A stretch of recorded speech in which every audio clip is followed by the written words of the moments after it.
Hi, my name is Cameron Miller, and this is Trinity Place in Geneva, New York, and a reflection on the readings for the second Sunday of Pentecost.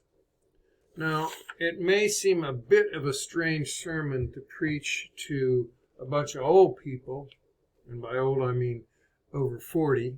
That's generous.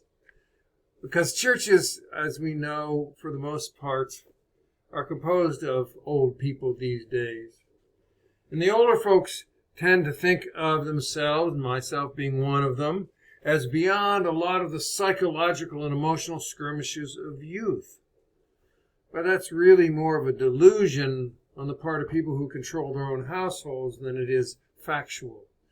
Because, many, if not all, the issues we're born with are the ones we're going to die with. In between, we get to learn some things, and if we're lucky, we learn how to manage those issues in such a way that we control them rather than they control us. But they're lifelong issues and never solved. They never just go away forever. At least that's my take on the human dilemma. I start there because the story that we just heard from Mark is so dang human. I mean, really, the pain of family conflict between Jesus and his mother and brothers and sisters is so present and available in that story. It's just right there. There's nothing highfalutin or supernatural in this story. It's down in the mud human experience. I just love it. And if it was not stinging enough in its immediacy, there's that Anne Sexton poem which codifies those childhood moments in her poem, Courage, which, by the way, is as much about dying as it is about living. She writes, "It's in the small things we see it, the child's first step, as awesome as an earthquake. The first time you rode a bike wallowing up the sidewalk. The first spanking when your heart went on a journey all alone. When they called you crybaby or poor or fatty or crazy and made you into an alien." Gosh, she's good. Jesus' mother and brothers and sisters, the story tells us, think Jesus is out of his freaking mind. They call him crazy. Now sit with that just a moment. Let it backwash with all the Mariology and sentimentalized folk theology that has been told to you over the years.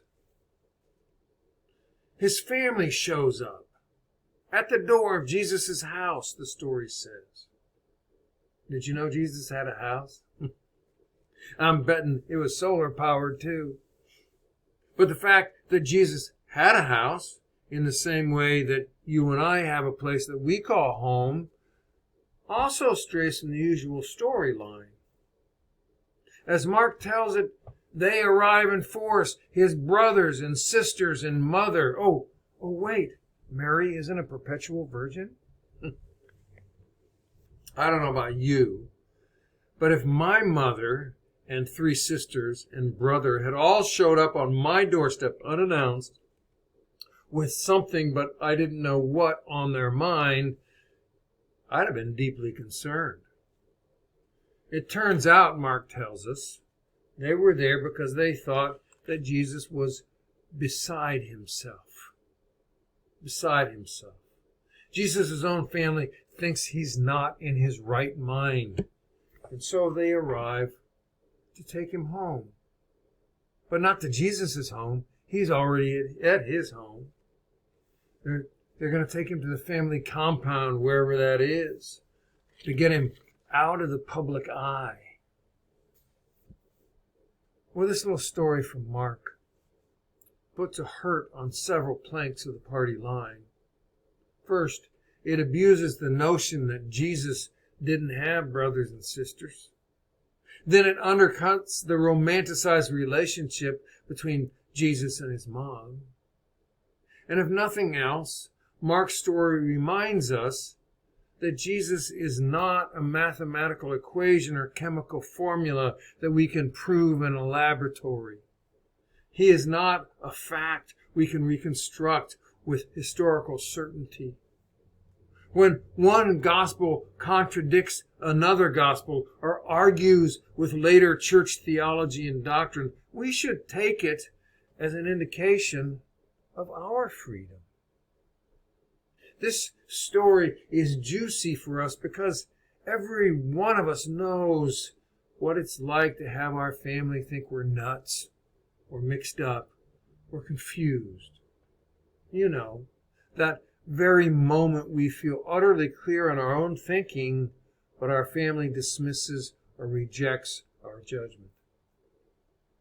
When that happens, when, not if, I'm sure, when that happens, we have to decide whether to trust ourselves or remain in the confines of the family's approval. Now, it's an open secret that members of the helping professions, social workers, teachers, ministers, counselors, nurses, psychologists, maybe politicians, are often big approval seekers. We have a deep need or desire for love and approval. But the truth is, all of us, every single one of us, yearn and may even be desperate for love and approval. Many of us feel as if we didn't get enough love and approval from our family or the authority figures when we were children. And that may be true. But there's another aspect of love and approval we often don't think about. And that is that love and approval are a giving and a receiving proposition. The fact that we feel as though we didn't get enough as children may say as much about our ability to receive as it does about our parents' or our family's ability to give. Our families may have heaped approval on us, but maybe we had a chink in our receptor that kept us from absorbing it. Or maybe we just wanted more than is humanly possible to absorb. Whatever the reason, many of us either don't know or don't know where to fill up the tank when it comes to love and approval. But here's the larger point. We do not lose our thirst. The thirst doesn't go away.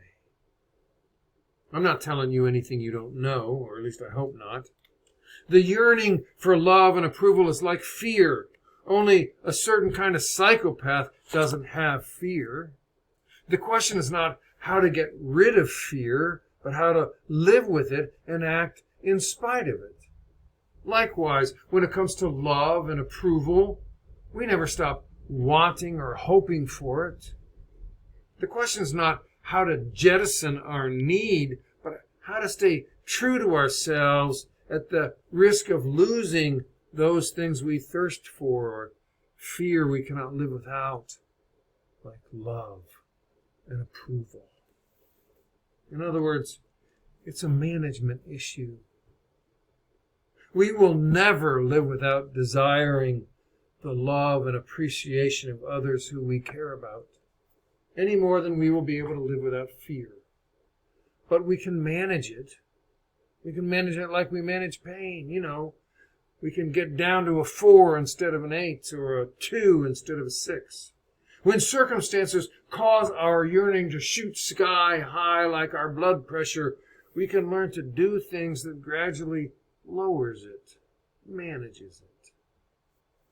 If we allow ourselves to be led by a desperate desire that is impossible to satiate, we will self-medicate our pain, become depressed, and fall into all manner of tragic unhappiness. But when we can live within such moments while standing clearly within ourselves and remain clear that the veil between human beings,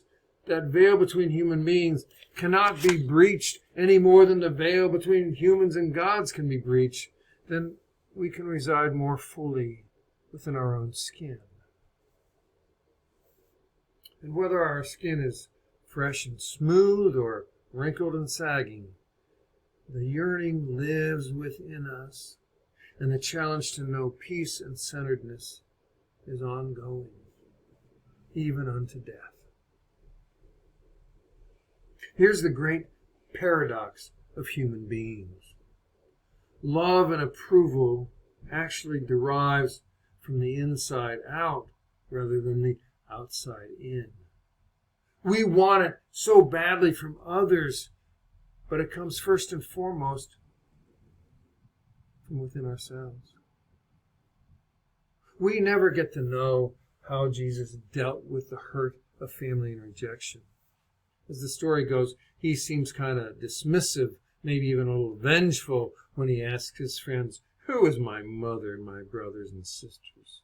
And then he says, "You are." But I like to think that he figured out how to move beyond that initial hurt and defensiveness from his family thinking he was crazy.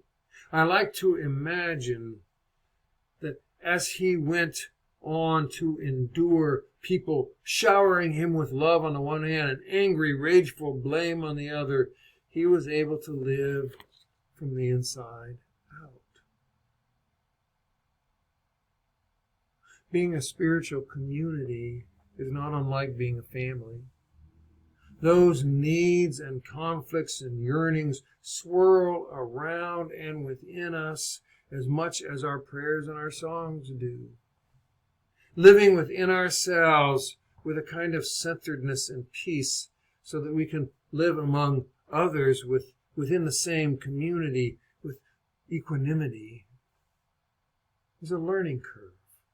A learning that you and I are still learning, one we will be learning until those carpet slippers slip on and stride out, as Anne Sexton says.